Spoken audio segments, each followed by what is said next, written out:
there, my name is Bree from 1134 Press, and today's bookmaking project was inspired by the blooms in my backyard. I'm going to show you the process of making a flower diary with vellum paper.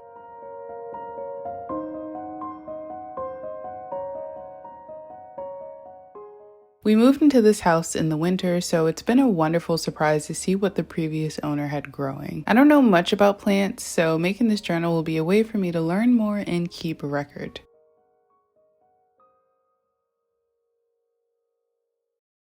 The materials I'm using to decorate the cover include potpourri, glass rocks, and air-dried clay, most of which you can get from the dollar store, and I'll leave a link below for the clay. Instead of making the book from complete scratch, I'm repurposing this old book cover that I covered with an old dress years ago. I didn't like how it turned out, so I just kept it in my stash of other abandoned projects. I'm glad that I finally found something to do with it today. I'm using basic acrylic paint to cover the pattern and layering pieces of burlap to create more texture.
I've had this air-dry clay for over a year now, and it had begun hardening in some spots. Kneading it with water helped greatly. I wanted to continue the rustic vibe, so the edges, painting, and stamping are intentionally imperfect.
book is case bound, which means that the pages, aka text block, is glued inside to the cover.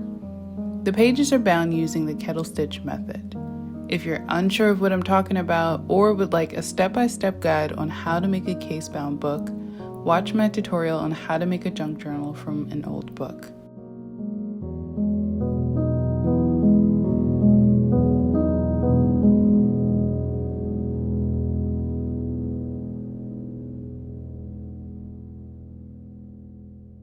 When I finished this journal, I immediately picked flowers, started research, and journaling multiple pages. I can't wait to go on a hike with my dad soon to collect more flowers and leaves to fill in this journal, and it's been so refreshing to switch up what I typically journal about. So even if you don't decide to dedicate a specific journal to collecting flowers, try making a spread about the flora you come across or the ones you ignore on your daily commutes. In the end, it's all about being mindful and documenting life.